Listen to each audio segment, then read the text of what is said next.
Sallallahu ala Muhammad.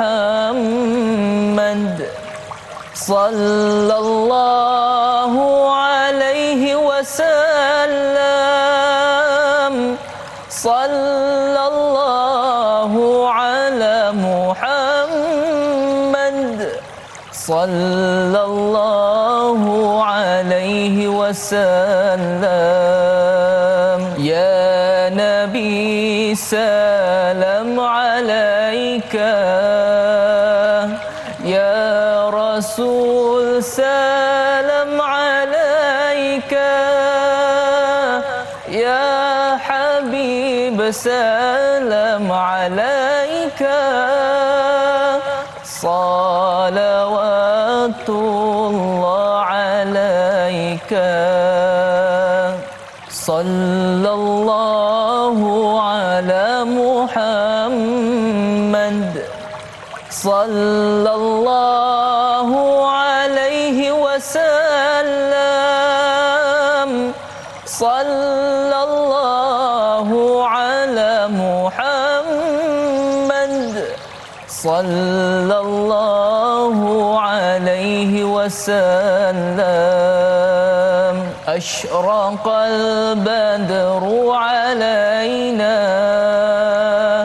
fahtafat minhul buduru misla husnika ma ra'ayna qattu ya wajhas sururi. Sallallahu ala Muhammad. Sallallahu alaihi wasallam. Sallallahu ala Muhammad. Sallallahu alaihi wasallam. Anta syamsun, anta badrun, anta nurun fawqa nuri, anta iksiru wa ghani, anta misbahus suduri. Sallallahu ala Muhammad. Sallallahu alaihi wasallam. Sallallahu ala Muhammad. Sallallahu alaihi wasallam. Ya Habibi ya Muhammad. Ya arusal khafiqaini. Ya muayyad ya mumajjad. Ya imam al-qiblataini. Sallallahu ala Muhammad. Sallallahu alaihi wasallam. Sallallahu ala Muhammad. Sallallahu alaihi wasallam.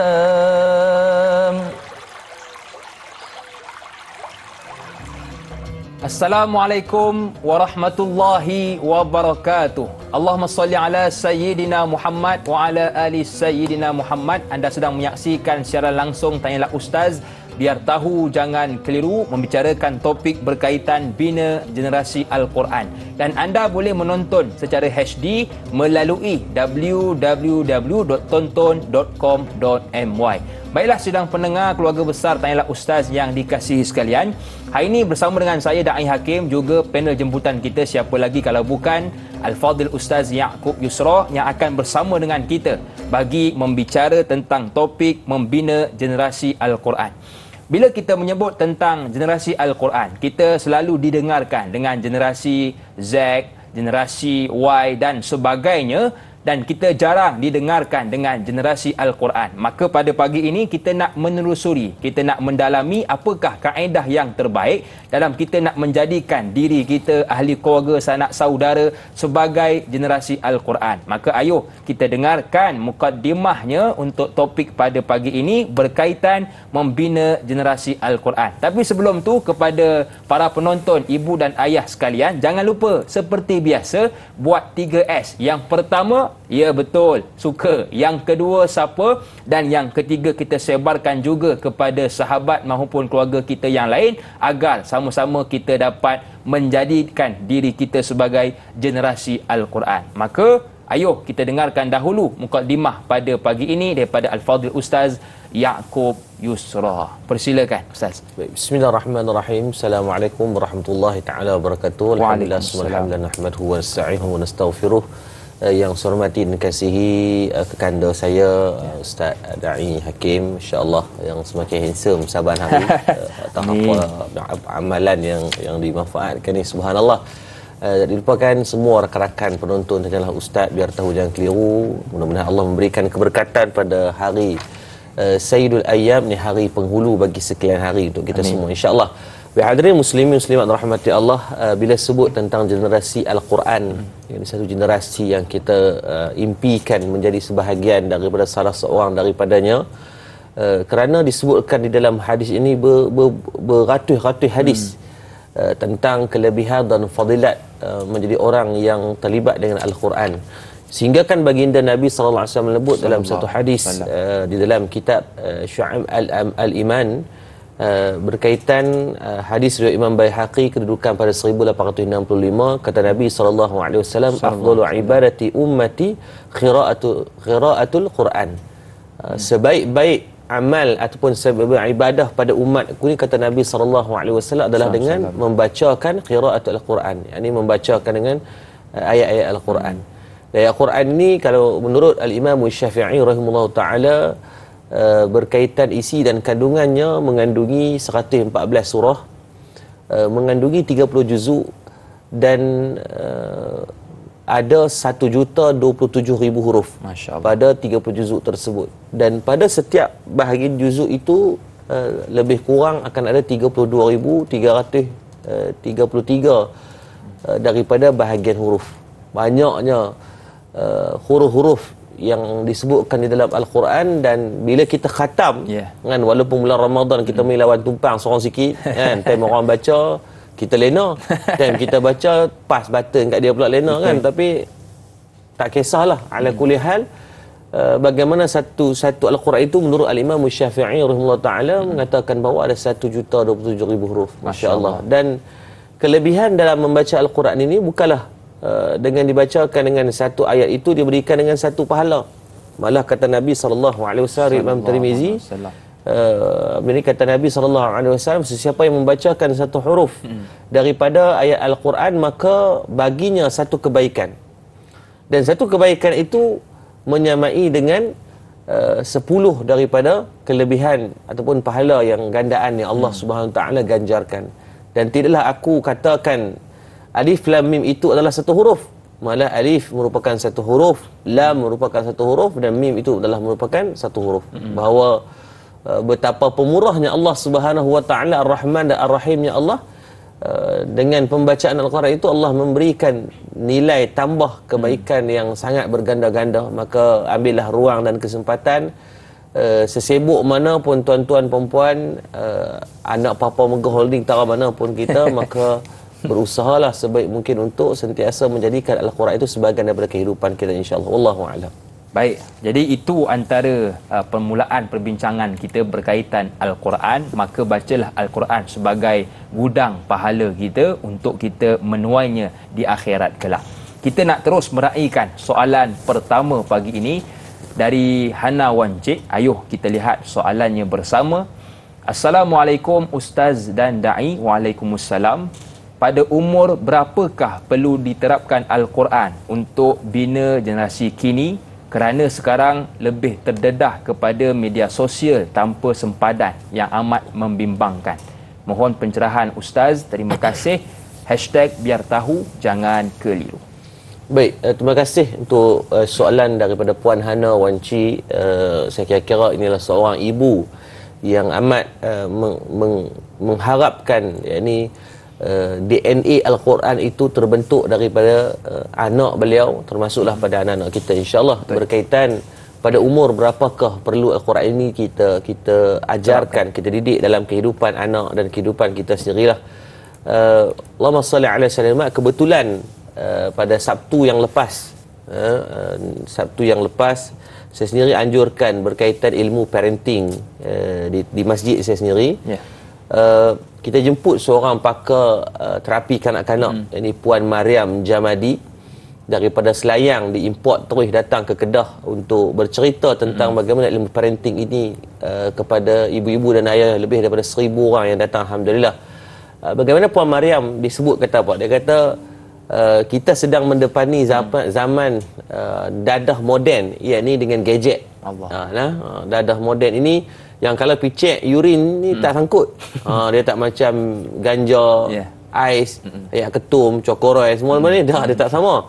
Kan? Dadah moden ini melibatkan pada sudut benar ketagihan dengan didatangkan dengan addicted bila orang terlibat dengannya.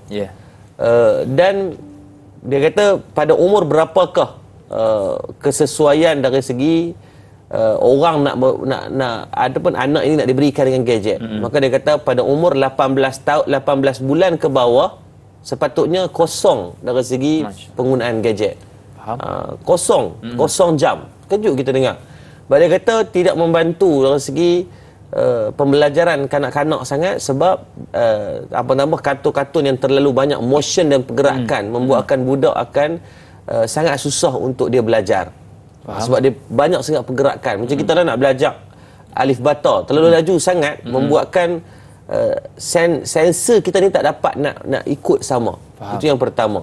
Dan yang kedua, kalau kita tengok ada satu buku yang ditulis oleh Puan seorang doktor daripada namanya Nick Iliani tentang bacalah pada anakku. Satu buku yang dah ditulis dalam bahasa Melayu yang diambil daripada terjemahan buku terapis kepada kanak-kanak tentang bacalah anakku oleh Puan Iliani ini, menyebutkan bahawa bagaimana fungsi dan deria anak-anak ini terbentuk bermula daripada 8 bulan dalam kandungan. Minta maaf, 5 bulan daripada kandungan seorang ibu. Maka sebab tu kan dibuatkan satu kajian sampel di Amerika Syarikat. Jadi dia buat sampel 40 daripada kanak-kanak yang diberikan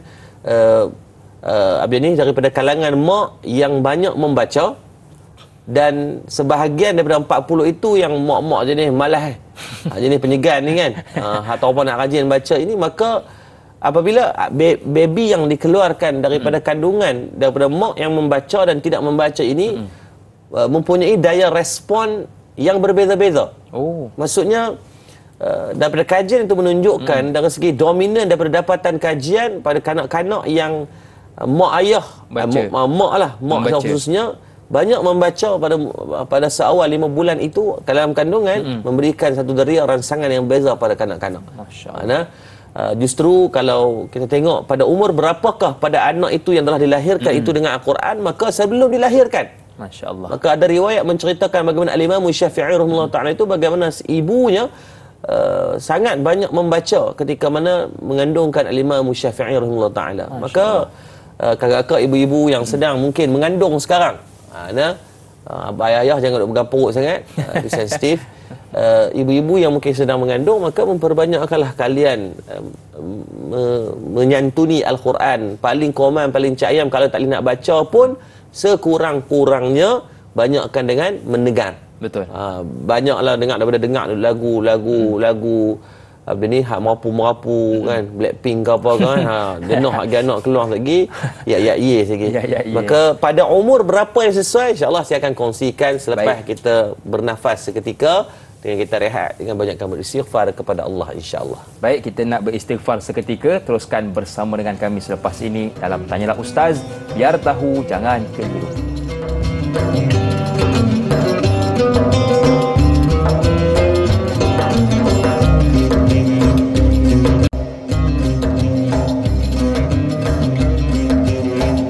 kasih kepada anda yang masih lagi sudi bersama dengan kami dalam program Tanyalah Ustaz, biar tahu jangan keliru. Masih lagi bersama dengan saya Da'i Hakim, juga Al-Fadhil Ustaz Ya'qub Yusra, membicarakan topik berkaitan membina generasi Al-Quran.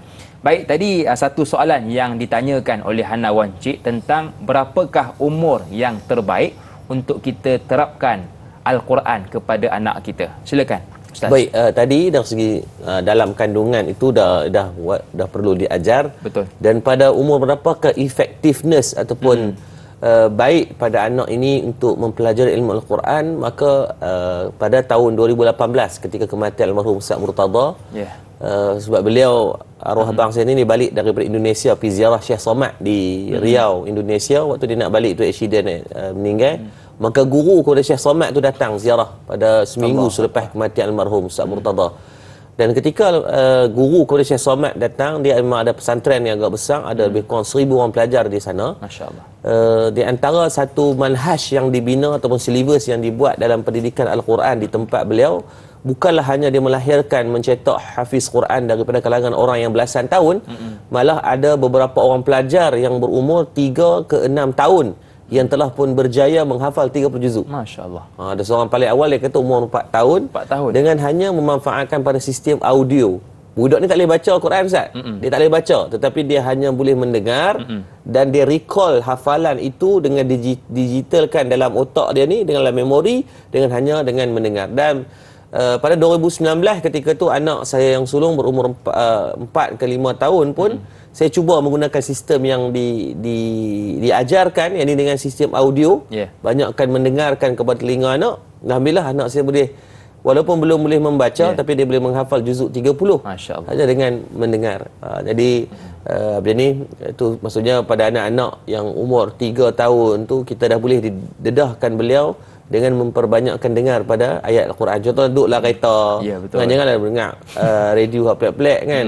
Jadi buka ayat-ayat juz amma agar itulah kemudahan untuk kefahaman dia, untuk recall, untuk vocab yang berkaitan vocab Al-Quran, insya-Allah. Baik. Jadi sebagai ibu dan ayah, mungkin kita boleh selalu memperdengarkan bacaan Al-Quran, bak kata Ustaz, dalam kereta, di rumah dan sebagainya, supaya anak kita ingat kepada Al-Quranul Karim. Kita nak berpindah pula ke soalan yang kedua, datang dari sahabat kita Sirna. Assalamualaikum Ustaz Ya'qub Yusra, Da'i Hakim dan penonton setia Tanyalah Ustaz. Waalaikumsalam. Ada 2 soalan yang ditanyakan. Pertama, penghayatan Al-Quran yang sebagaimanakah yang diperlukan jika mahu umat Islam kembali hebat? Yang kedua, bagaimana serta apakah langkah-langkah yang diambil Rasulullah SAW dalam membina generasi Al-Quran di kalangan sahabat-sahabat baginda? Mohon penjelasan. Terima kasih. Terima kasih juga kepada Sirna atas soalan. Baik, terima kasih kepada Kak Sirna kita untuk soalan yang sangat baik. Ada 2 soalan di situ berkaitan. Yang pertama, penghayatan Al-Quran ini bagaimana perlu untuk kita kembalikan kepada umat yang hebat. Betul. Baik, apa yang diperlukan untuk kita nak mengembalikan kesegaran atau refreshment balik kepada umat yang saya rasa kira-kira saya dan tuan-tuan kita semua sangat jauh daripada Al-Quran sekarang ni. Dulu mungkin rajin kita baca lah, dah semakin jauh kan. Sebab tu para ulama terdahulu ni dia himpunkan kita, orang Melayu ni malam Jumaat baca Yasin. Paling koman, paling cak ayam kan. Walaupun tidak ada dalil khusus berkaitan bacaan Yasin, maka pada saya tidaklah seharusnya kita nak berbahas dan bergaduh dalam bab dalil untuk pembacaan Quran pada malam Jumaat ataupun baca Yasin. Sebab hakikatnya baca Quran juga. Betul. Tu kalau duk bergaduh-gaduh kata ustaz bid'ah baca Yasin malam Jumaat. Abang kan dia ubah baca Quran malam Jumaat. Tetapi pilih surah Yasin. Betul. Kan selesai masalah. Kan sebab Yasin juga sebahagian daripada Al-Quran. 114 surah daripada Al-Quran. Maka kenapa disusun? Sebab Yasin ni sangat lazim dan mudah untuk kita baca. Even kalau sekarang saya baca pun ataupun Da'i Hakim baca, saya tak perlu ambil Quran. Saya rasa saya boleh ikut, dan ramai daripada majoriti orang Malaysia itu sangat dekat dengan surah Yasin ini. Maka itulah hikmah orang-orang dulu ni, mereka cerdik. Dan mereka tahu kalau tak buat macam tu memang ke laut dah kita. Kan? Memang dari segi dalil ada yang ada surah Kahfi. Tapi nak baca surah Kahfi 110 ayat tu mau demam orang kita. Kan? Bolehlah dekat 10 ayat awal, mai lepas ayat daripada tu dia klik pop biji mata, pakai duk minta telefon, pakai duk buat benda taling, pakai buat benda lain lah. Maka tu santunan yang baik. Apa yang diperlukan adalah kita tengok bagaimana dalam elemen Al-Quran ni diperlukan dua benda. Yang pertama mujahadah. Yang kedua tiga benda. Yang pertama mujahadah, yang kedua istikhamah, dan yang ketiga faham makna daripada Al-Quran itu sendiri. Maka orang yang fasa yang paling awal ni adalah mujahadah. Sebab tu bila nak boleh pergi ambil capai Al-Quran itulah satu achievement dah. Ataupun beli Al-Quran itu satu achievement. Bagi yang saya sebut 2 minggu yang lepas, 3 minggu yang lepas dalam kuliah kita dalam tajuk Islamofobia. Saya bawakan cerita tentang ketika tu bagaimana satu gerakan yang dimulai di Eropah di bawah Megan Rice, seorang aktivis kemanusiaan yang ketika tu belum masuk Islam. Hari yang saya cerita di dalam tajalah ustaz dalam 3 minggu yang lepas tu, dia belum masuk Islam. Alhamdulillah selepas kita cerita, mungkin berkat doa tuan-tuan yang sedang menonton di tajalah ustaz ini, 2 hari selepas daripada tu masuk Islam dia. Saya tak kenal dia pun. Cuma kita ambil kisah dia, bagaimana dia bercerita, dia jalankan kempen jom kita baca Al-Quran. Dia tweet dalam Twitter dan di dalam TikTok beliau mengajak orang untuk kempen membaca Al-Quran. Walaupun dia kata walaupun kita ni bukan Islam, maka cuba baca Al-Quran dan fahami tentang faedahnya. Dan alhamdulillah dengan asbab dia buat kempen tersebut, 9 juta view video itu disebar luas, sehingga kan dimaklumkan di Eropah berlaku gerakan besar-besaran orang muka Islam membeli Al-Quran.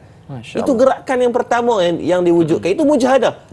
Yang kedua, daripada dia baca, dia mak rasa seronok. Dia tweet pula, dia kata apa? It's amazing book that you have to read. It's not you have, you must read. Hang bukan takat kena baca, hang wajib baca. Maka orang datang rasa curiosity ataupun rasa keinginan untuk nak try, pakak beli habis. Kalau 9 juta yang menonton video tersebut, kalau kita convert 10% saja yang beli Quran, hampir 1 juta Quran dijual dan dicari oleh orang muka Islam pada tempoh 2 minggu yang lepas sebelum dia mengucap kalimah syahadah. Tuan-tuan boleh tengok bagaimana dia mengucapkan video dia mengucapkan kalimah syahadah, jadi dia masuk Islam, masya-Allah. Dan selepas daripada istikhamah, maka datangnya kefahaman. Maka di antara dua, kefahaman dengan istikhamah, mana lebih penting, Ustaz? Istiqamah. Ada orang yang faham Quran, kalau tak istiqamah balik awal dia. Banyak orang-orang Arab, saya dulu di Mesir pun, kawan-kawan yang Arab ni, maka ada yang jauh juga dengan Quran. Padahal dia pun faham, macam kita lah tengok cerita cerita Tamil ke, cerita apa, cerita Hindustan ke. Depa dah ada subtitle, tak duk baca. Sebab tu bahasa dia. Tapi dia tak menghayati juga. Malah ada orang-orang yang kita tengok daripada orang-orang Rusia, orang Cina, orang Korea yang duk belajar di Mesir itu lebih mendampingi mereka dengan Al-Quran walaupun bukan bahasa ibunda mereka. Kan depa Sarahio Gancan kan. Depa cakap dengan bahasa lain tapi dengan Quran itu sangat dekat mereka. Kerana apa? Sebab tu saya kata tadi, di antara kefahaman dan istikhamah itu, istikhamah itu lebih menjadi keutamaan dalam kita nak mengembalikan martabat generasi Al-Quran itu semakin hebat, insya-Allah. Baik, jadi soalan pertama berkaitan soalan kedua, Ustaz, bagaimana kaedah yang digunakan oleh Rasulullah dalam membina generasi Al-Quran di kalangan para sahabat? Baik, bagaimana langkah ataupun amalan yang dibuat, silibus yang dibawa oleh baginda Nabi sallallahu alaihi wasallam untuk membentuk sahabat-sahabat yang sangat kehidupan mereka ini diletakkan dengan Al-Quran, seperti Sayyidina Amr bin As radhiyallahu anhu, sehingga kan dia memperuntukkan hampir setiap malam sampai ke subuh membaca Al-Quran. Kita tengok bola on lah kot kan. Tapi kalau nak baca sepanjang malam tu rasa sebelum satu muka surat pun dah sadaqallahul azim terlena kita kan. Yang pertama adalah bagaimana contoh peribadi pada diri Nabi sallallahu alaihi wasallam sendiri itu adalah Al-Quran. Nabi membawa akhlak Al-Quran itu dalam kehidupan Nabi. Itu yang pertama. Yang kedua, bagaimana Nabi mendidik dan mengajarkan tentang Al-Quran kepada para sahabat radhiyallahu anhum ajma'in.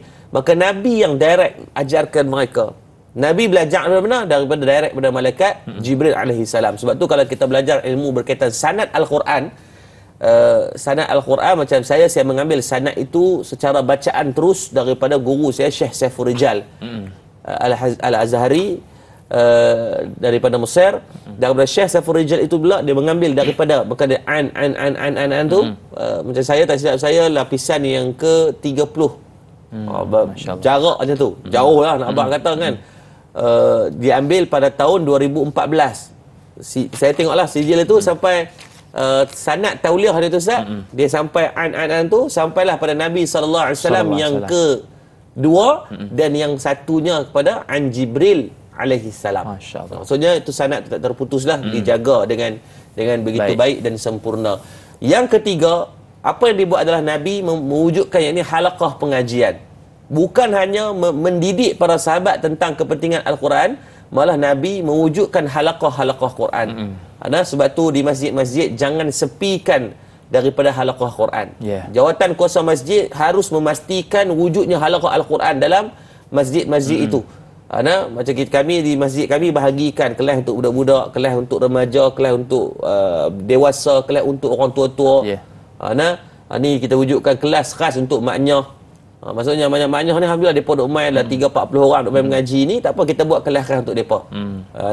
Jadi sebab apa kita meraihkan, kerana daripada pengajian halaqah Al-Quran itu akan membentuk orang yang cintakan Al-Quran insya-Allah. Yang keempat, membangunkan komuniti yang kuat.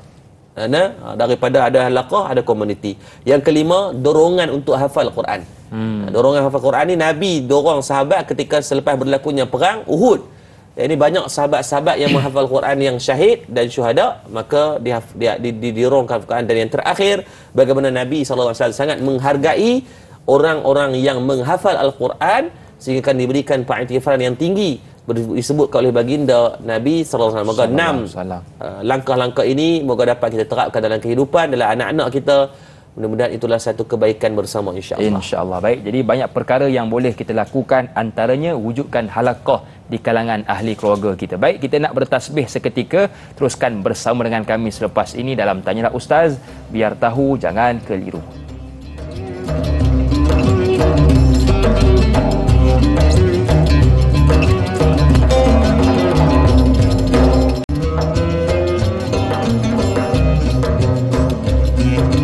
Makan canai dengan kari air teh ikat tepi. Al-Quran pelindung diri dari segala penyakit hati. Terima kasih kepada tuan-tuan dan puan-puan yang masih lagi sudi bersama dengan kami dalam Tanyalah Ustaz, biar tahu jangan keliru, berkaitan topik membina generasi Al-Quran. Saya suka dengan soalan yang ditanyakan oleh sahabat kita Ismail Maisa. Ayuh kita lihat soalannya. Assalamualaikum Ustaz dan Da'i. Waalaikumsalam. Bagaimanakah cara untuk membina generasi Al-Quran bagi menyampaikan pada seseorang? Adakah kita ini benar-benar mahir baru boleh mengajar? Mohon pencerahan Ustaz. Terima kasih. #biar tahu jangan keliru. Baik, terima kasih pada Ayahanda Tuan Ismail Maisa berkaitan soalan adakah perlu pada seseorang itu mahir ataupun dah tera boleh baca Quran baru dia nak boleh mengajar. Dia nak kena dapat tauliah daripada ahli agama dulu ke. Tuan-tuan dirahmati Allah, ketahuilah bahawasanya Al-Quran itu diturunkan dalam keadaan didatangkan dalam keadaan yang lama tempohnya, selama 23 tahun. Bermula daripada wahyu yang pertama Allah turunkan kepada baginda Nabi SAW 13 tahun sebelum peristiwa hijrah, sehinggalah kewafatan Rasulullah itu dalam tempohnya adalah 23 tahun lamanya. Itu bukan satu tempoh yang sekejap. Dan adakah Nabi tunggu 23 tahun habis tu baru Nabi sebarkan Quran? Jawapannya tidak. Apa yang ada pada permulaan itu Nabi kongsikan terus kepada para sahabat radhiyallahu anhum. Sahabat itu boleh menyebarkan pula setelah kewafatan baginda Nabi SAW. Sebab itu dalam kehidupan don't expect for perfection, but trust the process dan progress. Proses penambahbaikan itu, improvise itu perlu berlaku dalam kehidupan. Walaupun hanya dengan 1% setiap hari, walaupun hanya dengan 0.01% setiap hari, maka kata-kata daripada Arteta pengurus Arsenal, dia kata apa, trust the process walaupun tak dapat piala. Kan? Tak kisahlah, you have to trust the process. Just the matter of time it will come. Sama dengan Al-Quran itu sendiri. Kalau kita tengok pembudayaan dulu dalam di rumah, dalam setiap kampung tu mesti ada rumah orang yang mengajarkan Al-Quran. Even saya sendiri pun dibesarkan dalam rumah yang ayah dan tok saya mengajarkan Al-Quran. Kami 9 beradik tak belajar pun secara spesifik dengan ayah kami, dengan ayah saya. Tetapi setiap hari ayah akan mengajak itu, membuatkan alhamdulillah seawal 5, 6, 7 tahun tu hampir semua adik-beradik saya dah boleh baca Quran. Sebab apa? Hari-hari masuk dalam telinga ni pembelajaran Quran di dalam rumah. Setiap hari pada waktu maghrib sampai waktu isyak lah, berpuluh-puluh orang budak datang. So kami tak masuk belajar, tapi hari-hari dengar. Betul. Sebab waktu tu tak boleh buka TV, tak boleh nak ya sangat. Walaupun tak belajar secara khusus untuk pembacaan Iqra, Muqaddam tu, tapi wajib kena dengar. Duduk nganga sejam tu nganga. Tapi alhamdulillah, saya rasa semualah adik-beradik dalam 9 beradik kami boleh baca Quran pada umur 5, 6, 7 tahun tu dah boleh baca. Bukan sebab cerdik, nampak kata berulang kali tempoh pembelajaran Quran ni walaupun tidak sempurna, tetapi proses itu berlaku. Lepas tu saya kata tadi pada umur 3, 4 tahun tu kita bagi dia dengar ayat Quran, bagi dengar audio Quran. Kalau nak buka, mungkin kalau kita nak tinggalkan dia sekejap, dalam 10-15 minit kita nak masuk mandi atau nak buat kerja, terpaksa tinggalkan anak dengan gadget ataupun kaca televisyen, maka bukakan ayat Quran pada dia. Itulah terapi yang akan membantu menambah vocab dan juga menambah nilai pengetahuan beliau dalam dunia Al-Quran itu sendirilah.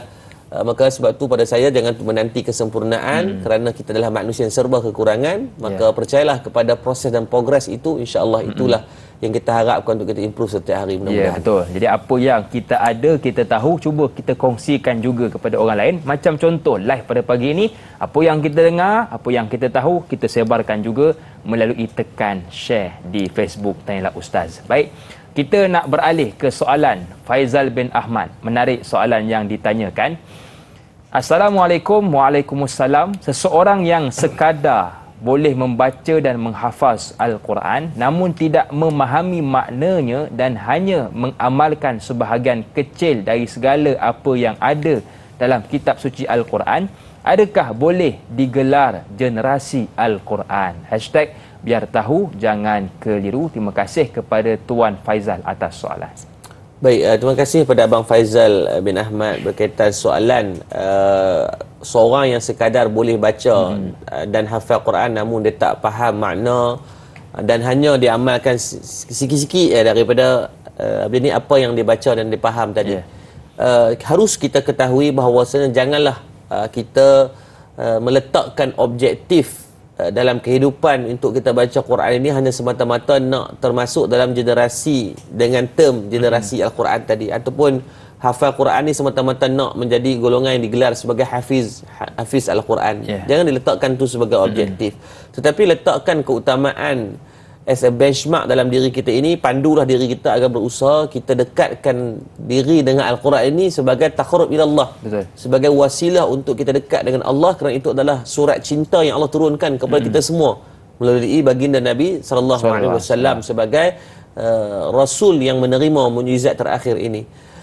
Yang kedua, lebih baik faham yang sedikit dan dia beramal dalam kefahaman tersebut daripada faham yang banyak tapi tak buat apa-apa, nganga saja je.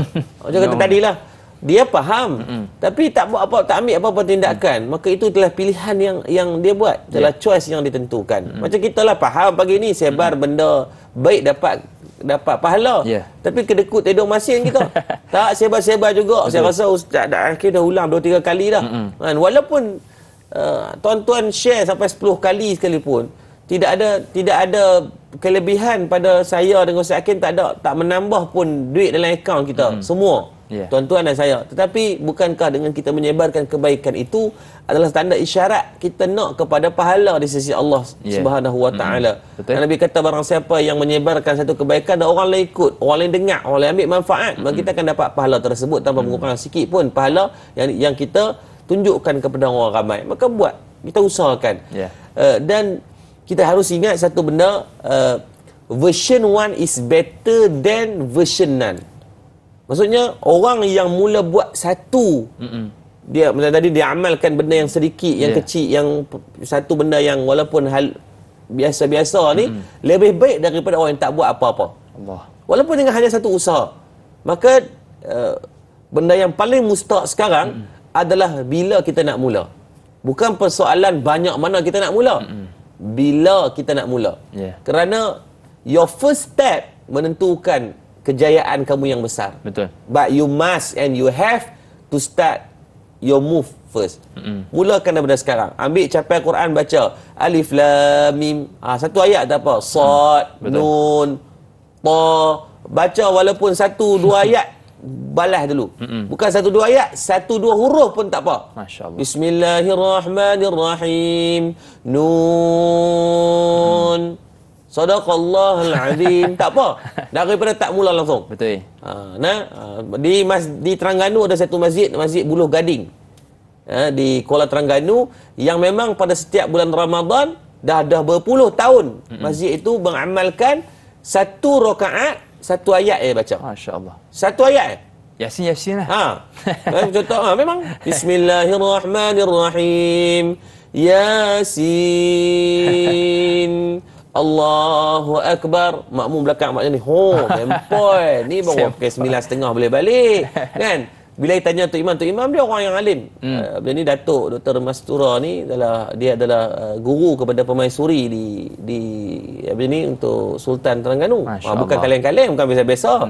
Penasihat kepada mufti Terengganu. Bila ditanya kenapa buat bacaan yang pendek macam tu, dia kata nak memberikan pilihan kepada jemaah untuk ada jemaah yang depa ni baru nak belajar main sembahyang tarawih. Sekali kena Tok Imam baca satu juzuk semalam. Kan menyandak kat kawan sebelah, kawan tu esok confirm tak main dah. Maka dia bagi pilihan, ada beratus, ada lebih kurang 500 masjid dalam di bumi Terengganu. Maka dia kata kami je masjid yang buat satu ayat untuk nak meraihkan, nak ikram orang-orang yang kali pertama nak main sembahyang tarawih, anak-anak muda yang mungkin esoknya kerja awal. Maka depa ni balok liat sikit. Tapi bila ada yang macam tu dalam 20-30 minit dah boleh habis solat tarawih, depa ni. Depa pi. Tak apalah, pada saya itu adalah pilihan. Kami di Mesir dulu ada satu masjid tu dia baca 3 juzuk ustaz. Saya kena ustaz, esok pergi masjid lain. Ni tak bohong sikit abuk. Rasa panjang Tok Imam. Betul pula Tok Imam tu tidak macam di Malaysia ni banyak kita ada khari-khari yang membacakan dengan taranum, kan dia baca dengan bayati, dengan hijaz, jadi nahwat. Jadi kita baca tu dengar sonok sikit. Ni dia baca straight ustaz. Alhamdulillahirabbil alamin, arrahmanirrahim, maliki yaumiddin. Kita dengar Allah Tok Imam, saya tolong baca saat Tok Imam. Dah lah baca panjang. Satu muka satu rakaat bersama dengan paling kurang 3 muka surat dia ambil. Masya-Allah. Terseksa jiwa dan raga tu. Kata bila nak habis. Kita pula bukan orang yang kuat kan. Maka sebab tu percayalah version 1 is better than version 9. Kita mulalah walaupun dengan sedikit tu lebih baik daripada kita tak mula apa-apa. So mulakan sekarang. Baik, jadi hari ini mulakan membaca Al-Quran. Kalau sibuk macam mana pun kita, bacalah dalam 1 ayat, 2 ayat, 1 muka, mudah-mudahan memberi pahala kepada kita.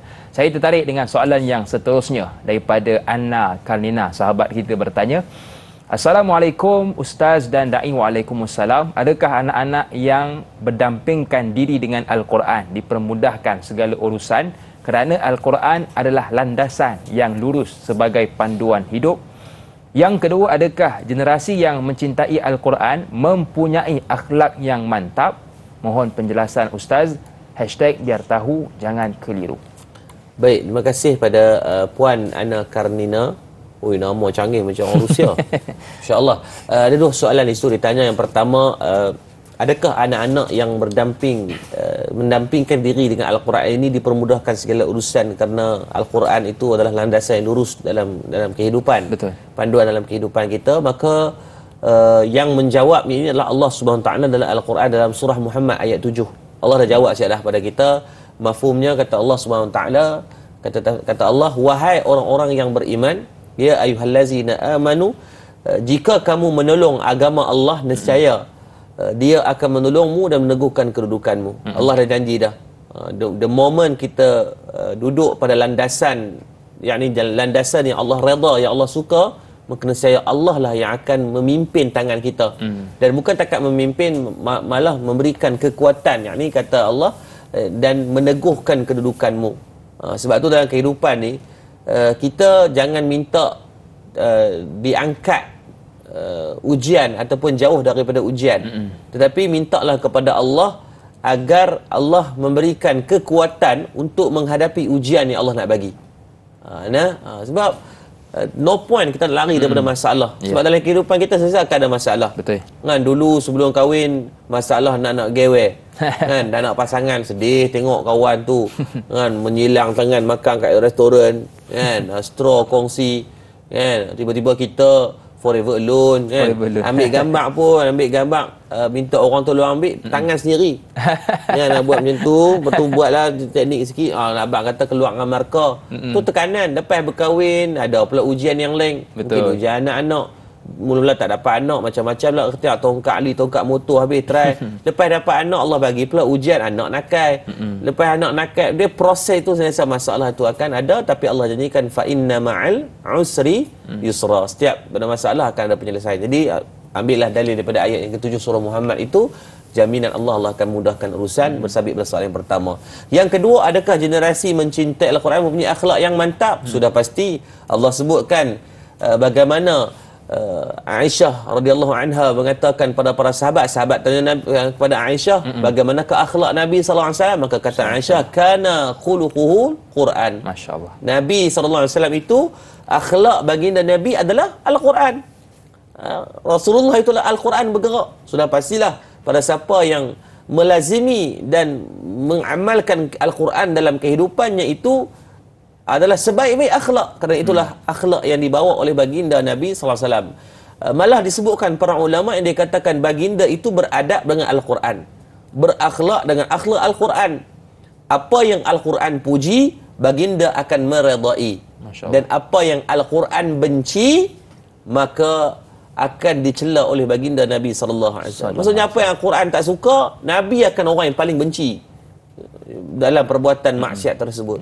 Dan apa yang Allah suka, maka Nabilah orang yang paling kuat himmah dalam nak melaksanakan hukum dan syariat di dalam Al-Quran. Maka kita berusahalah sebaik mungkin untuk mengikuti jejak langkah yang diwariskan, ditunjukkan dengan uswatul hasanah oleh baginda Nabi SAW dalam kehidupan kita. Mudah-mudahan Allah memberikan keberkatan dan kebaikan, insya-Allah. Baik. Jadi kalau kita nak menjadikan anak-anak kita anak yang soleh, berakhlak mulia, maka terapkan pendidikan Al-Quran dalam diri mereka, insya-Allah mereka akan membesar dalam keadaan soleh dan solehah. Soalan yang seterusnya ini menarik untuk kita ketengahkan. Datang dari Jai Jai. Assalamualaikum. Waalaikumsalam. Ramai ibu bapa merancang menghantar anak mereka ke sekolah tahfiz, namun anak langsung tidak berminat. Bolehkah ibu bapa menggunakan kuasa vetonya demi masa depan dengan harapan anak-anaknya mempunyai asas agama yang kukuh? Terima kasih kepada Jai Jai. Power nama ni. Silakan Ustaz. Okey, baik. Terima kasih kepada Abang Jai kita dengan lambang jadi tiu tak relax ni. Yang pertama, bila sebut tentang dengan harapan anak-anak ni faham asas agama yang kukuh, tuan-tuan yang rahmati Allah, dalam fardu ain ni tak termasuk pun menghafal Quran.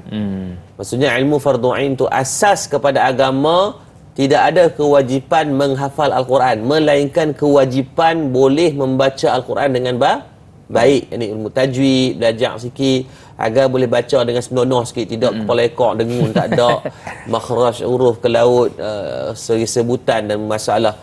Secara peribadi kalau tanya saya sangat tidak bersetuju mak ayah yang paksa dan menggunakan, apatah lagi menggunakan kuasa veto untuk anak menghafal Quran.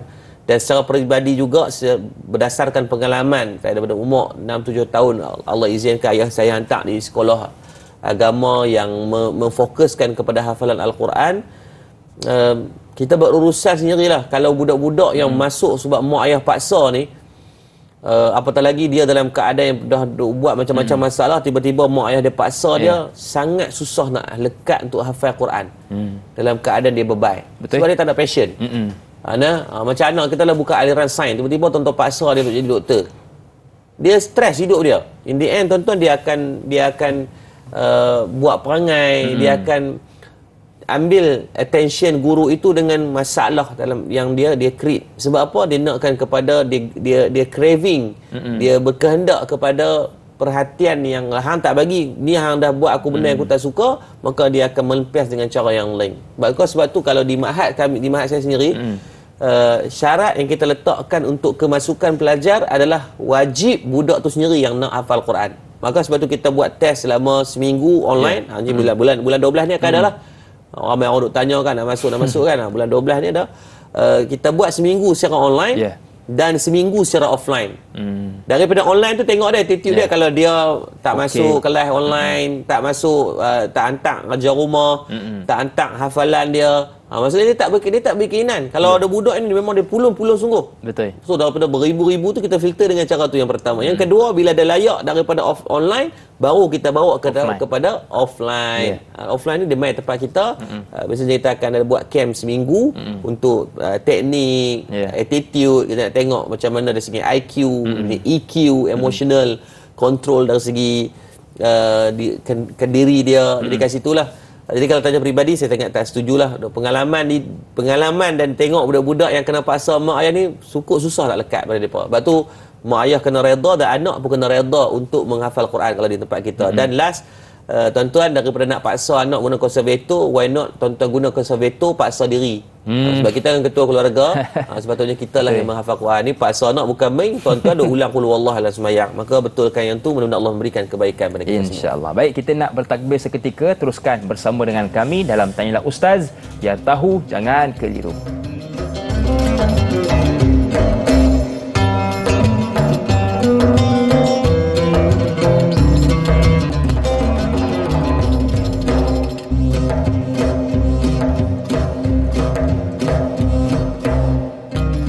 Baik, terima kasih kepada anda yang masih lagi sudi bersama dengan kami dalam Tanyalah Ustaz. Biar tahu, jangan keliru.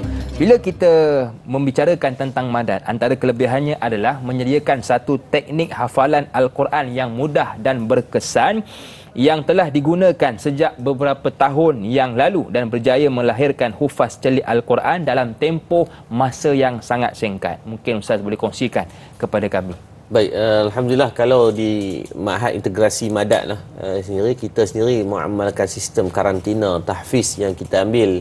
Saya sendiri pada tahun 2018-2019 saya pergi ke Indonesia untuk nak mendapatkan apa teknik yang dah berkesan melahirkan puluhan ribu daripada anak-anak kita yang menghafal Quran. Saya pergi di Bandung, di Kuningan ketika tu pada penghujung 2018 dan 2019 untuk duduk di sana untuk belajar sendiri, experience. Di sana depa 2-3 bulan boleh hafal Quran. 30 juzuk Ustaz. Demam kita tengok. Kita 7-8 tahun saya otak tak bersambung tu kan, tu pun kadang tak ingat kan. Di sana memang betul Ustaz. Saya pergi tengok, ya Allah Rabbi, hebat depa ni.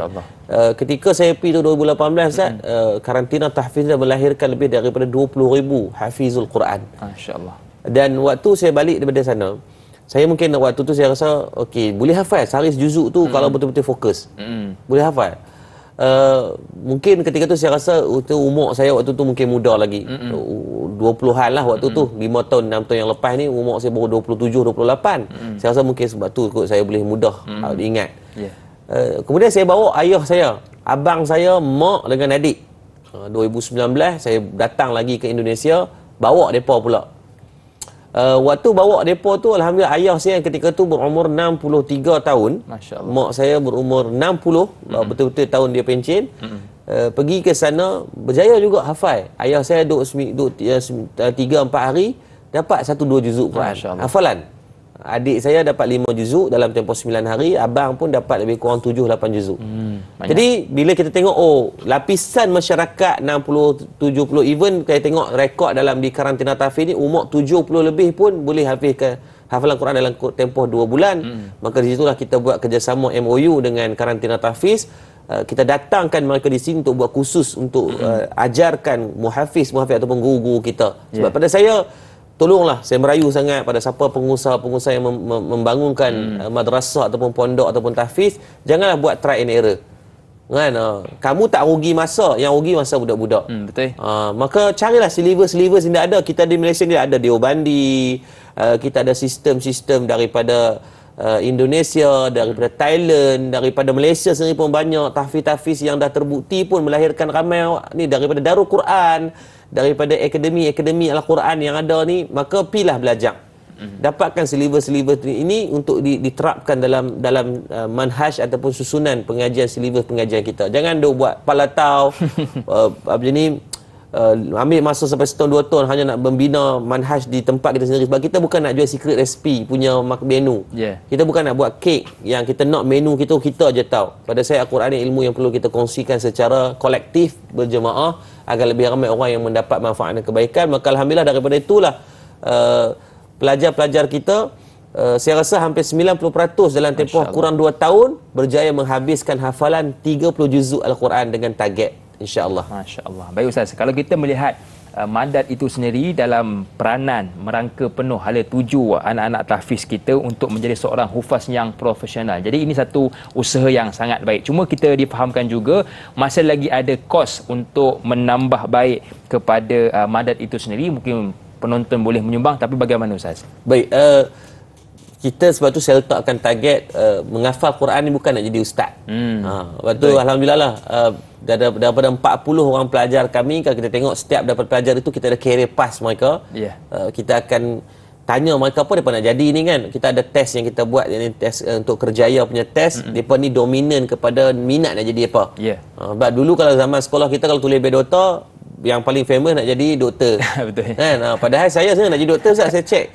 Dia kata 4, dia kata 5 nak jadi doktor. Padahal fizik, kimia, bio tak pernah ambil. Nak jadi doktor apa ni? Kan? Arwah orang yang saya bedah. Sebab apa? Saya tak faham tentang konsep fizik, bio, kimia dan sebagainya. Tapi sebab dulu kita didoktrin dengan cara macam tu. Standardized kan.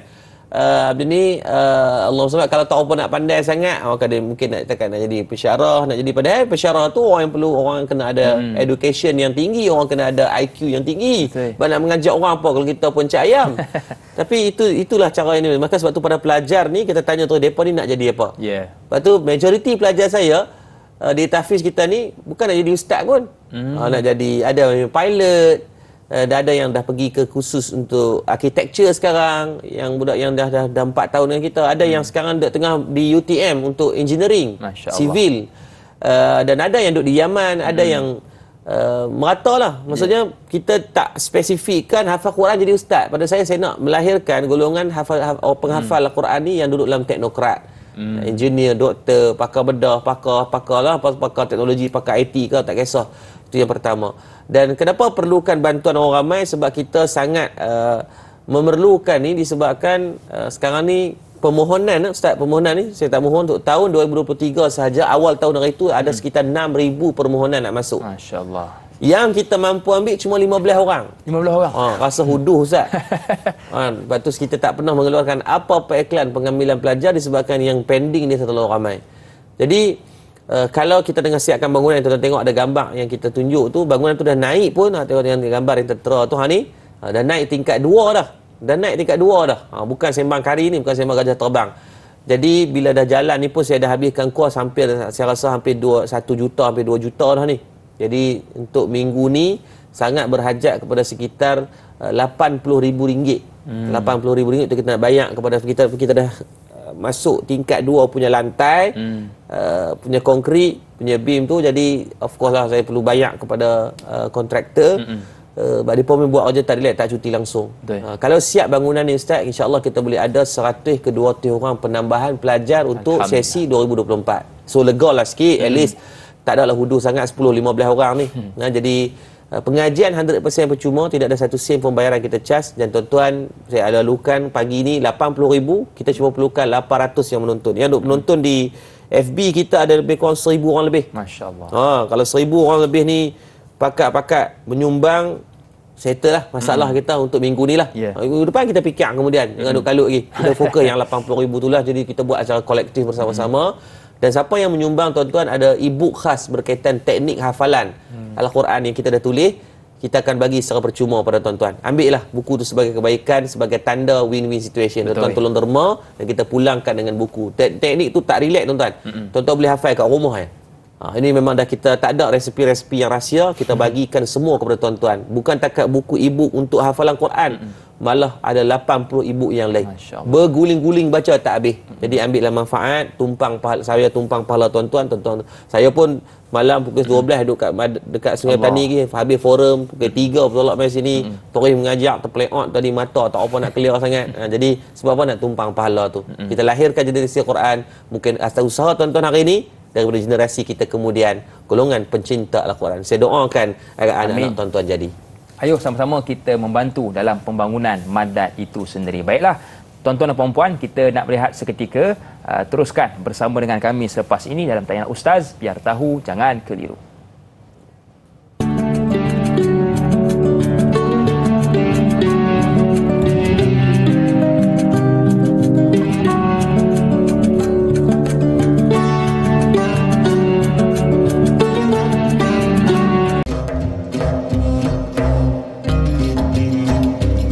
Terima kasih kepada anda yang masih lagi sudi bersama dengan kami dalam Tanyalah Ustaz, biar tahu jangan keliru. Kita masih lagi membicarakan topik berkaitan bina generasi Al-Quran bersama dengan Al-Fadhil Ustaz Ya'qub Yusrah.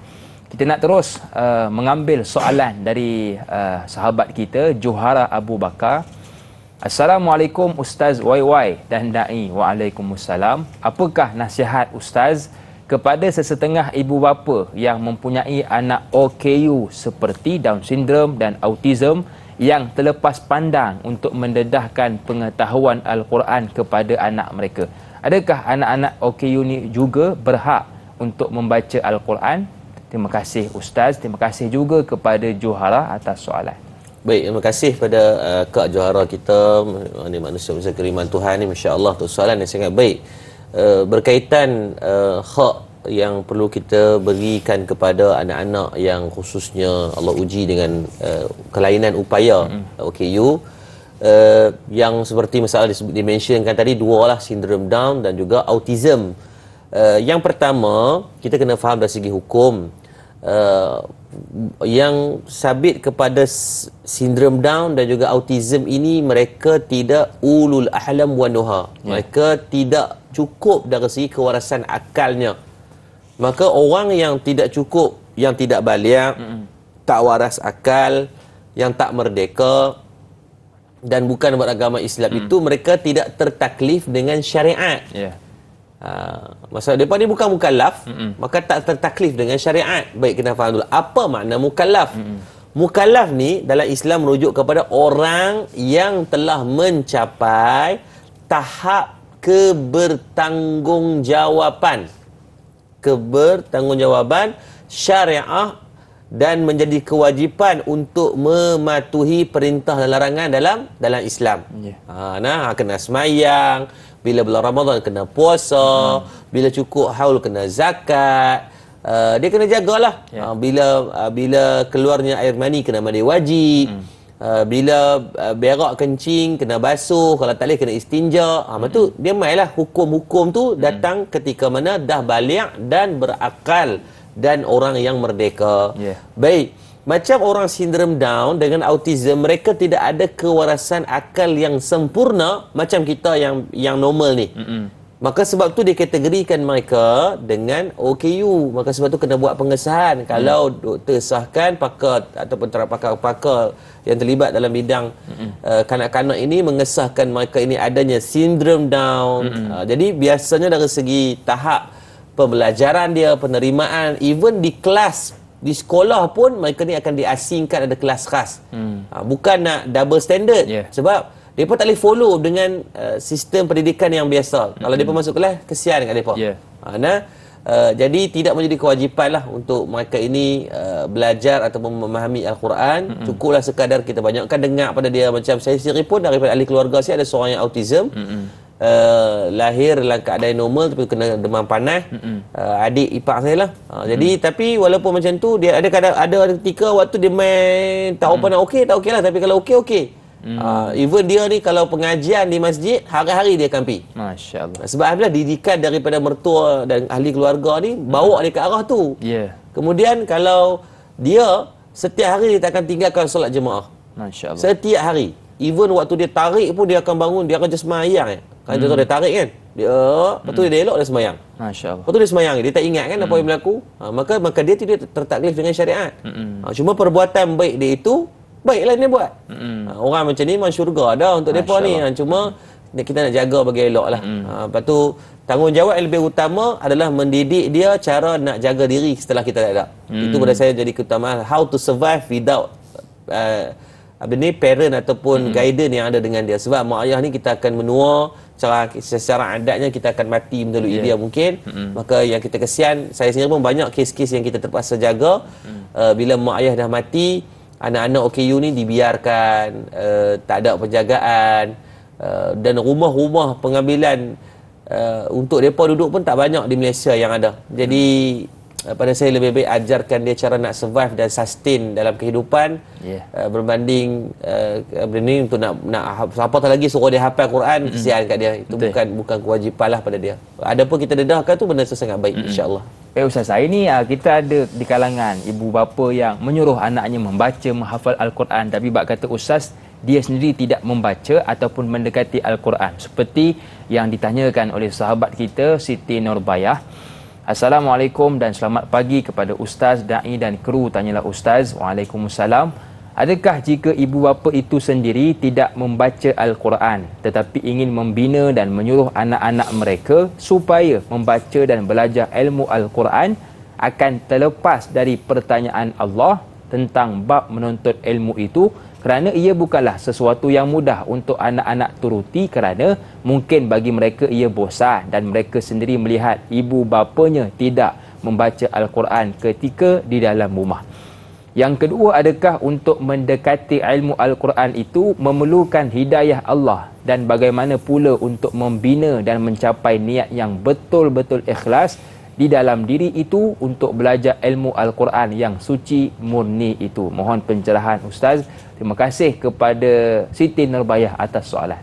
Baik, terima kasih Kak Nurbayah untuk soalan yang sangat baik. Yang pertama berkaitan mopok sendiri pun ke laut kan. Quran tak baca, malah tak reti baca pun, tak berusaha pun untuk baca. Dia konteksnya kalau orang yang tak pandai baca berusaha nak baca itu okey. Nabi sebut dalam hadis, Nabi kata barang siapa yang dia berusaha takak-kak, disebut dengan istilah takak-kak ni, orang yang tak lancar, tergagak-gagak, ngongek-ngongek, tapi dia masih pulun nak baca Quran. Maka Nabi kata diberikan 2 ganjaran pahala. Pahala dia baca Quran, pahala dia berusaha baca Quran. Masalah dia ni dah tak reti.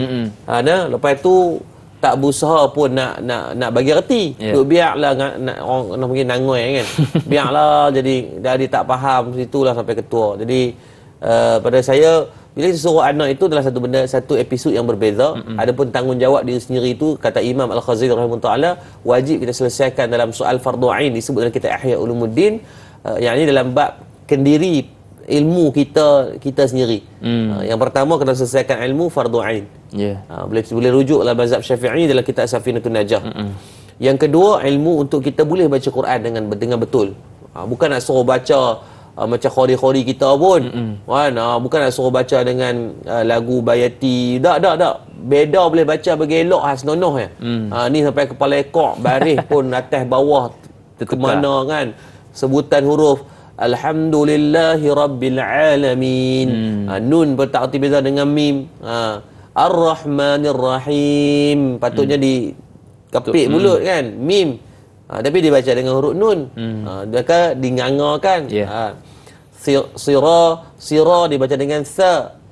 Jadi kesalahan-kesalahan ini adalah kesalahan-kesalahan yang major dalam Quran. Dalam pembacaan surah Al-Fatihah, bayangkan sehari 17 kali rukun qauli pembacaan surah Fatihah yang tertaklif kepada kita. Kalau baca tak betul surah Fatihah, kita dah menghilangkan salah satu rukun dalam solat, maka tidak sah solat. Maka ini bukan benda yang kaleng-kaleng, bukan benda yang biasa-biasa. Ini benda yang perlu untuk kita perbetulkan lah. Jadi mak ayah tu teladan. Kalau kita pun, anak-anak ni madrasah yang paling dekat, yang paling hampir adalah mak ayah. Betul. Kalau mak ayah pun tak pernah dia tengok pegang Quran, baca Quran pun tak erti, maka saya rasa sifirnya itu dia akan kembali kepada fitrah mak dengan ayah. Saya ada kes yang alhamdulillah ada kes yang mak ayah memang tak boleh baca Quran tapi anak-anak dia hafal Quran. Masya-Allah. Itu mungkin jarang-jaranglah berlaku. Kata P. Ramlee, jarang-jarang. Kadang-kadang betul lah. Yang kedua berkaitan adakah untuk mendekati ilmu Al-Quran itu memerlukan hidayah daripada Allah? Of course lah, perlukan panduan daripada Allah. Macam saya sebutkan tadi, Megan Rice. Allah jentik hati dia sebelum masuk Islam ni, dia dekat dengan Quran dulu. Dia beli Quran, dia baca Quran, dia baca terjemahan Quran. Dia tak boleh baca matan bahasa Arab. Maka dibacakan dengan terjemahan. Maka dengan kelembutan hati yang Allah pimpin itulah diberikan taufik dan hidayah. Dia mesti package sekali. Kerana datangkan dengan kelembutan hati, datang dengan petunjuk, datang keinginan nak mengucap syahadah, maka masuklah Islam dia dan mencapai niat yang betul-betul ikhlas. Dalam bab nak capai betul-betul ikhlas ni tuan-tuan, kita yang dah Islam daripada beranak pun belum tentu ikhlas. Maka ini adalah benda yang perlu kita pupuk dan kita usahakan secara konsisten untuk mendapatkan pada martabat ikhlas. Maka saya pun mengharapkan tuan-tuan doakan saya juga boleh istiqamah, mudah-mudahan boleh mencapai maqam dan martabat ikhlas dalam setiap amal yang diusahakan, insya-Allah. Baik, daun beringin sungguh lebat, angin bertiup amat lambat. Jika hidup terasa berat, baca Quran adalah ubat. Kita rehat seketika, teruskan bersama dengan kami dalam Tanyalah Ustaz, biar tahu jangan keliru.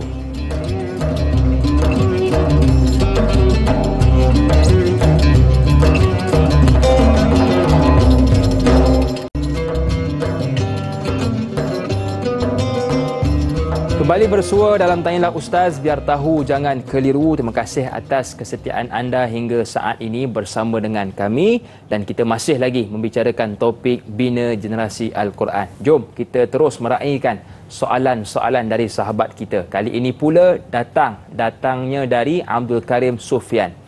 Assalamualaikum Ustaz Yaakob Yusra, moderator dan Hakim serta semua kru Tanyalah Ustaz yang dikasihi. Waalaikumsalam. Apakah peranan yang perlu dimainkan oleh masyarakat dan ibu bapa bagi membina generasi muda yang cintakan Al-Quran, memandangkan cabaran dan pengaruh teknologi, terutama telefon bimbit begitu hebat hari ini? Mohon pencerahan dari Ustaz.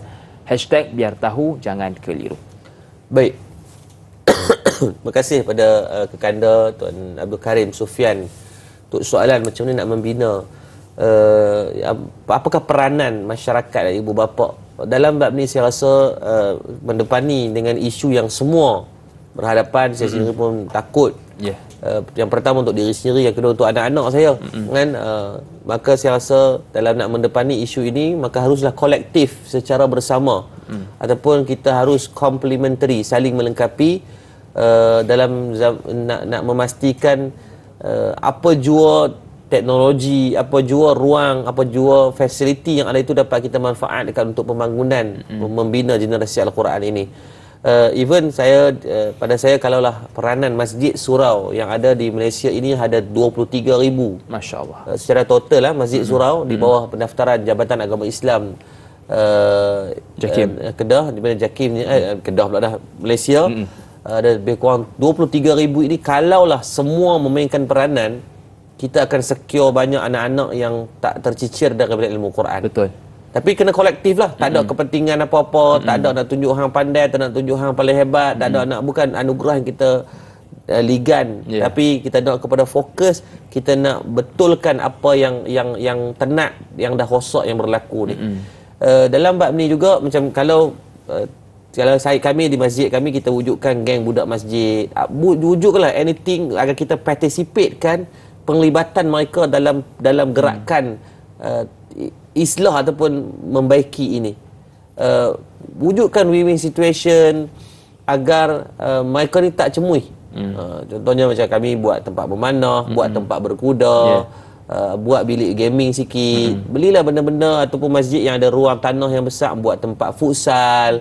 Jadi anak-anak muda ini dia akan melepak, dia akan duduk, mungkin mulanya melepak, tapi lama-kelamaan dekat dengan masjid, membuatkan dekat hatinya itu solat berjemaah secara permulaan. Pastikan kolam dalam kehidupan, tank kehidupan mereka ni diisi juga dengan indikator bahawa dia tahu kemesraan kita ni nak cuba perbaiki dia. Sebab dia macam ni lah Ustaz.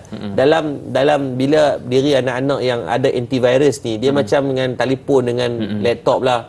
Bila ada antivirus ni, ada kadang-kadang tembus juga hak mampu-mampu ni. Tetapi sekurang-kurangnya yang cak-cak ayam ni dia akan dapat banteras.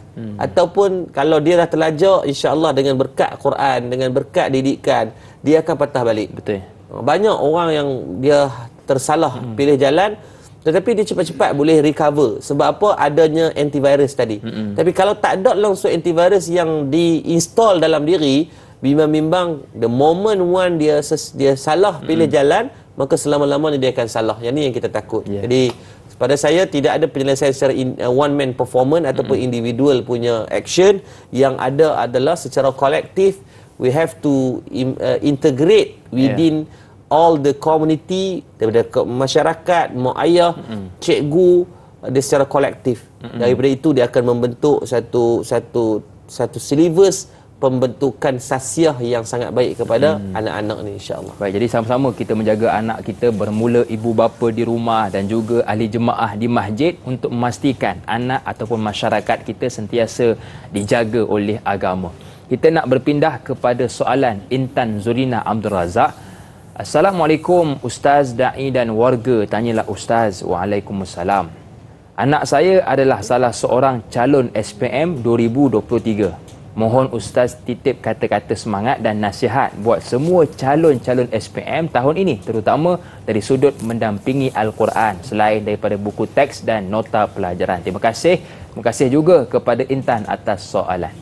Baik, untuk anak Kak Intan yang sedang umur 17 tahun lah, untuk akan menghadapi peperiksaan SPM tak berapa hari dah ni. Mereka baru selesai satu percubaan dan akan masuk kepada medan sebenar untuk alam persekolahan. Ni baru alam persekolahan iaitu SPM lah. Penentu nak ke UPU, nak ke mana sebagainya. Pada saya Allah SWT belum terlambat untuk berusaha dengan lebih jitu dan lebih padu. Even saya sendiri pun setahunnya SPM saya daripada pondok. Jadi SPM dulu saya tumpang sekolah orang. Saya bukan kategori budak pandai. Tapi puluh tu lebih sikit. Pertama kita kenal diri, saya pun tak pandai, jadi kena puluh lebih sikit daripada orang. Janganlah kau tengok orang tak study, kita pun pergi ikut mazhab tak study, dan lain kita play out kita kan. Walaupun setahun pembelajaran, sepatutnya syllabus tu 2 tahun, kata 4 dan kata 5, tapi kami hanya sempat setahun. Tapi Alhamdulillah boleh juga skor walaupun dalam keadaan tak pandai. Pada saya SPM ni dia tidak susah. Yang susah adalah tak ada langsung ulang kaji, tak ada langsung nota yang dibuat. Maka carilah untuk anak-anak Kak Intan, carilah cara pembelajaran yang dia suka dan dia ada passion dia. Better late than never, biar lambat daripada tak berubah langsung. InsyaAllah Allah tidak akan mengecewakan orang yang berusaha ini. Sifir Allah itu is not what you give you get back, what you give you get more. Tuan-tuan apatah lagi berusaha damping dengan Quran, walaupun exam ni dia usaha juga dengan Quran, maka nescaya berdasarkan dalil yang kita bacakan daripada awal tadi, surah Muhammad ayat 7, Allah akan membantu memudahkan urusan kita dan memperteguhkan kedudukan kita, insya-Allah. Mudah-mudahan kejayaan untuk anak Kak Intan dan semua anak-anak. Kalau ada Intan ke Belian ke Mas ke Perak ke, tak kisahlah yang saya tak sebutkan nama, mudah-mudahan Allah memberkati kita semua, insya-Allah. Baik, jadi kepada yang menduduki SPM, di samping kita membaca buku teks, jangan lupa untuk membaca Al-Quran kalau paling kurang satu muka satu hari, supaya berkat Al-Quran akan memudahkan urusan peperiksaan adik-adik yang dirahmati Allah sekalian. Baik, jadi bila kita membicarakan juga Ustaz tentang topik bina generasi Al-Quran, hari ini kalau kita lihat ramai di kalangan anak-anak kita yang mula menghafal Quran, bukan hanya di usia yang sudah dewasa, tetapi bermula muda ataupun budak-budak kecil. Kita lihat, dan ramai juga pondok-pondok tahfiz-tahfiz yang sudah mula menyediakan silibus Al-Quran. Cuma Ustaz, orang kata nak hafal itu senang, nak menjaga itu susah. Jadi apakah nasihat yang terbaik? Baik, yang pertamanya kita kena faham Al-Quran ni tak wajib hafal. Tapi dah hafal wajib kena jaga. Betul. Itu tanggungjawab kan. Maka sebab tu saya terang anak saya sendiri, anak saya walaupun saya ada tahfiz ni, tapi tu anak saya tanya Fatih, Faris, Fahim, Fahri, yang abang tu lah, yang kecil-kecil ni saya tanya, yang dua orang abang tu saya tanya, betul kan nak hafal Quran? Dia berkata, Walid kami memang nak hafal Quran. Tanya banyak kali, betul ke Walid tak paksa ni?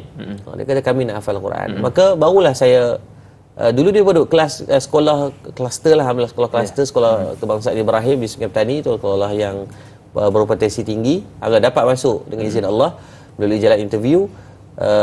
Bukan pakai kabel ke apa-apa, tak lah. Mereka dapat masuk melalui interview lah. Bila masuk tu tiba-tiba dia minta, dia kata boleh tak dia nak pergi sekolah yang ada hafal Quran. Saya dengan isteri bincang, Allah Rabbi seronok lah sebab dia sendiri yang request, baru kita bagi. Maka sebab tu pada saya tak perlu wajibkan anak, tak perlu memaksa apatah lagi guna konservator. Kalau nak guna konservator, alangkah baiknya guna untuk diri sendiri. Kita pun tak open apa sangat kan. Ada ulang mayang surah yang sama je. Ingat tak tahu lah tu kan. Maka tak apalah, kita pujuk dia, kita usaha agar minta doa pada Allah dan bertawakal. Kita berusaha pujuk anak, fahamkan dia tentang anak, dan betulkanlah satu sistem. Kalau malam-malam bedtime story tu duk baca cerita kancil pijak kepala harimau lah, pijak kepala boya lah sebagainya tu, kita ubah dengan baca, ambillah kisah-kisah daripada Al-Quran yang begitu banyak, yang syarat dengan pengajaran, syarat dengan benda yang boleh memberikan faedah. Sebab anak ni tidak akan datang rasa cinta dengan sendirinya, melainkan kita yang pupuk semangat cinta itu. Dengan apa-apa, semailah dia daripada sekarang agar tuaiannya nanti kita dapat kutip dan ambil dengan penuh kebaikan pada masa akan datang, insya-Allah. Kalau bukan dunia, akhirat pasti akan ada. Alhamdulillah Ustaz, kita sudah berada di penghujung rancangan Tanyalah Ustaz. Kesimpulan sebagai penutup program pagi ni. Baik, kesimpulannya tuan-tuan, Al-Quran kalau kita berusaha untuk dekat dengan dia, maka dia akan menjadi sahabat yang bukan takat di dunia. Sahabat itu persahabatan dia akan bawa kepada akhirat kita. Disebutkan di antara yang boleh memberikan syafaat dan keselamatan kepada manusia itu, di antaranya adalah Al-Quran. Masya-Allah. Maka kita sama-sama doakan pada pagi ini. Saya kita tutup dengan doa nanti agar semua yang sedang menonton, ada 1000 orang lebih di FB. Saya yakin di depan televisyen tu jauh lebih ramai yang sedang menonton. Walaupun kita jauh dengan Quran, tapi kita usaha juga peganglah dia, kerana satu-satunya buku yang Allah turunkan, tuan-tuan tengok dapat pahala, dengar dapat pahala, baca dapat pahala, sentuh pun dapat pahala. The one and only adalah Al-Quran. Maka usahalah sebaik mungkin. Lalu ni tak nak lasan lah pada saya, dalam telefon tu ada, dalam Al-Quran pun dalam bentuk yang kecil-kecil, dalam poket Quran pun ada. Jadi pada saya there is no more reason that we have to nak keluarkan dalam kehidupan kita, melainkan lazimkan dalam kehidupan. Sejahil mana pun kita, sejahat mana pun kita, insya-Allah kita usahakan semua moga berkat Quran Allah ubah diri kita. Jumpa Ustaz, doa sebagai penutup. A'udzubillahi minasyaitonirrajim. Bismillahirrahmanirrahim. Alhamdulillahirabbil alamin. Hamdan yuwafi ni'amahu wa yukafi'u mazidah. Amin ya Allah. Allahumma a'izzal Islam wal muslimin. Allahumma ansuril Islam wal muslimin wa ikhwanina mujahidin khususan fil Palestin wa fi kulli makan wa fi kulli zaman wa fi awtanina bi rahmatika ya arhamar rahimin. Amin ya Allah. Tuhan kami, ampunkan dosa-dosa kami, kedua ibu dan ayah kami, guru-guru kami, pemimpin-pemimpin kami, jiran tetangga kami, sama ada dalam keadaan kami sedar atau kami tak sedar ya Allah. Ya Latif, lembutkan hati kami keras dengan dosa dan maksiat telah kami lakukan ya Allah. Ya Allah, tangan yang kami tadah pada pagi ini tangan yang banyak buat dosa, yang buat maksiat. Kalau kau tak ampunkan kami ya Allah, kami takut kami akan diazab dengan azab yang pedih. Ya Arhamar Rahimin. Pada kami yang masih makan harta yang haram, kau ampunkanlah dosa-dosa kami. Pada kami yang masih mendedahkan aurat, kau kurniakanlah pimpinan hati kepada kami agar kami boleh menutup aurat dengan baik dan sempurna ya Allah. Ya Allah, pada kami yang mungkin masih tidak boleh membaca Al-Quran dengan baik, yang masih tidak boleh memahami tajwid dengan elok, yang tidak pernah mentadabbur makna Al-Quran, maka izinkanlah pada berkat hari Jumaat ini ya Allah, dapat kami ubah dan tambah baik nilai ilmu Al-Quran dalam kehidupan kami ya Allah. Kami takut ya Allah, selangkah kami berjauhan dengan Al-Quran, maka lebih jauh Al-Quran itu akan hilang daripada kehidupan kami ya Allah. Ya Allah, pada kami yang ada mak dan ayah, keizinkanlah kami dapat berbuat baik dan berbakti kepada mereka, perelokkan akhlak kami dan mereka, janganlah kau jadikan kami sebagai anak yang derhaka sehingga kami dipulangkan anak derhaka untuk ziyarat-ziyarat yang mendatang pada kami ya Allah.